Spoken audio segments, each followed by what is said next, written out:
The leaves are changing color, but is the real estate market in Lethbridge changing too? Stick around to find out. Hi everyone, my name's Murray Wall. I'm a realtor here in Lethbridge, and without further ado, let's dive into what happened last month in the real estate market.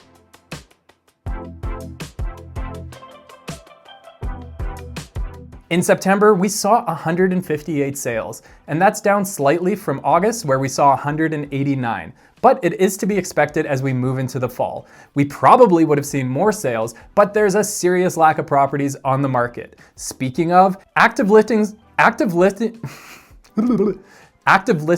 probably peaking this year at 347. It's actually the lowest amount of listings we've seen in September in the last 10 plus years.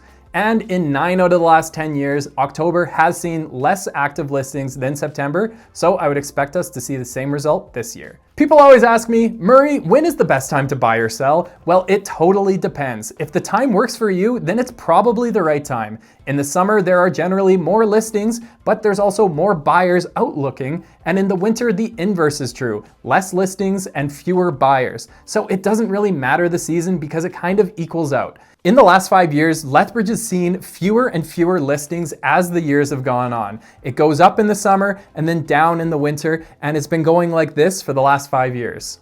With listings decreasing steadily year after year, that's going to drive prices higher. It's simple economics, supply and demand, and currently the demand is high in Lethbridge and the supply is dwindling. It's just a matter of time before prices climb even further.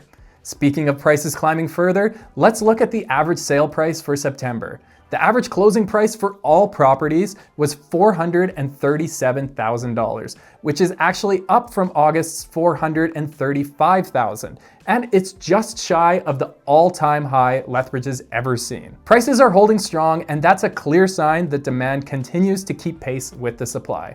New listings came in at 203, which is a bit higher than the number of sales that we saw, meaning that inventory held steady, giving buyers some more options. But let's make no mistake, this is still a very competitive market. Next up is days on the market. Homes sold in a median of 23 days, nearly identical to last month. The average time to sell was 38 days, down significantly from the 49 we saw in August. That tells us that homes are still moving quickly if they're priced right, with some selling in days and other taking just a few weeks. Either way, sellers still have the upper hand in this market. So if you're buying and you want to get the upper hand, you need to download my app. The link is in the description down below. Not only will you be able to see the latest and greatest properties, but you'll also be able to see if a home is already under offer.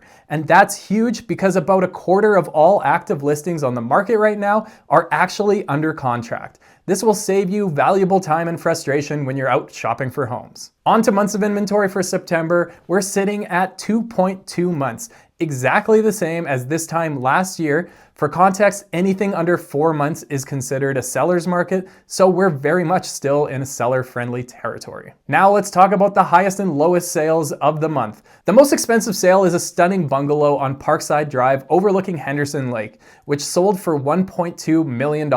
This home sits just across the lake and is on one of the most desirable streets in Lethbridge. As for the least expensive sale, it was a one-bedroom condo on the south side that sold for $140,000. With 600 square feet, a simple and functional layout, this property is a great example of how affordable an entry-level home can be in our city. If you would like to buy the most expensive or the least expensive home or anything in between, please give me a call. I can sell any residential property that you find on Realtor.ca. No need to call a different agent every time. You just need one number saved in your phone. And that's it for today's update. Thank you so much for watching. I'll see you in the next one.